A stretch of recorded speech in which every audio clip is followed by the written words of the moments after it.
I'll never forget the day it all happened. It was the kind of evening where the air feels thick and there's just a slight chill that keeps you on edge, but you don't really notice it until it's too late. I was driving home from work late one night. It was around 11:30 p.m., so the streets were mostly empty. I don't usually mind the silence, but this time, there was something about the quiet that made it feel unsettling. I was driving through a long stretch of road with nothing but trees lining the edges. You know, the kind of stretch where it feels like you could disappear and nobody would know for hours. I remember I had the radio on low, and I was zoning out a little when I glanced into my rearview mirror. What I saw made my heart drop into my stomach. There was a car behind me, but it was a weird car. The headlights were so dim that they barely lit up the road behind me. And it wasn't a typical car. It was dark, almost like it blended into the night. But that wasn't the weird part. The weird part was that it was staying exactly the same distance behind me. At first I thought maybe it was just another driver going the same way, but something about it felt off.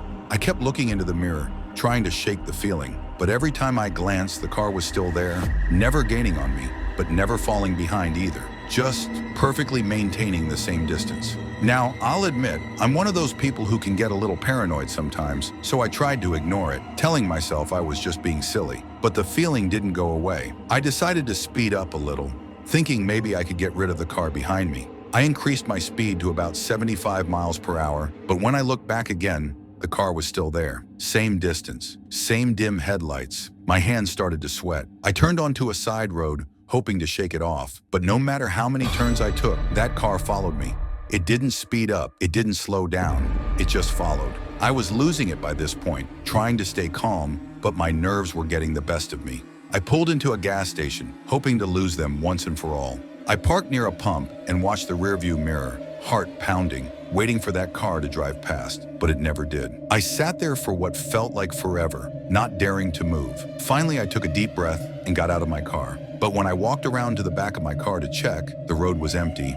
No car behind me, no sign of anything out of the ordinary. I went inside to pay for my gas, still trying to make sense of it. The cashier barely even looked up at me when I walked in, but he said something that chilled me to my core. He looked at the door, then back at me, and said, "You're lucky you made it out alive." I froze. "What do you mean?" I asked. He nodded toward the windows. "There's been a stretch of road around here where people have been followed by cars like that. No one ever remembers the driver, though. They just vanish. We've seen it happen a few times." I didn't stay another second in that gas station. I left, and to this day, I haven't been back to that road.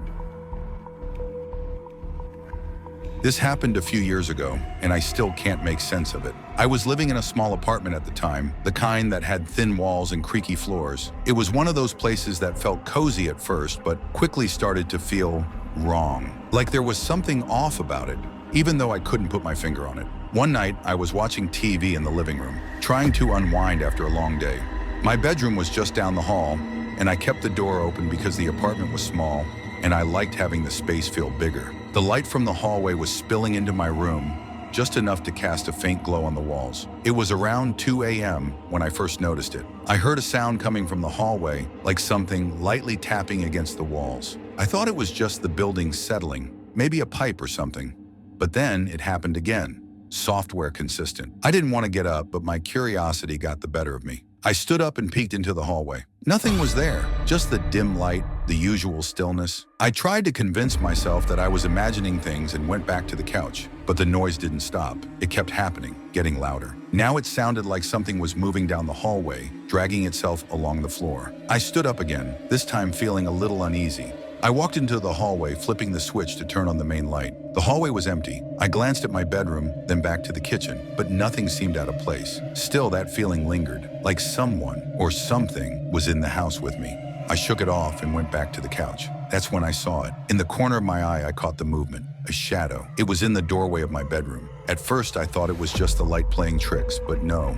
It was too defined, too solid. The shadow looked like a figure, just standing there, completely still. It wasn't a person, though. The proportions were all wrong. Its arms were too long, and its head was too high up. It was just wrong. I froze. My heart was pounding in my chest. And then just like that, it started to move. It didn't walk. It glided. It seemed to hover like it was floating toward me. I was paralyzed, unable to move or scream. As it got closer, I could see its shape more clearly. It was tall, impossibly tall, with no distinguishable features, just a dark, shapeless mass that absorbed the light. The hallway seemed to get colder, and the air felt thicker, heavier. I don't know how long I stood there, watching it move toward me. It was like time stopped. I couldn't look away, but I couldn't move. Every instinct in me was telling me to run, but my body wouldn't respond. Then just as it was inches away from me, everything went silent. The figure stopped moving. It didn't vanish. It just stayed there, staring at me with an overwhelming presence. I couldn't tell you how I knew, but I knew it was watching me, aware of me, like it had been waiting for this moment. Finally, I managed to move. I bolted out the front door and didn't stop running until I reached my car. I ended up spending the rest of the night in a parking lot, too scared to go back. The weirdest part?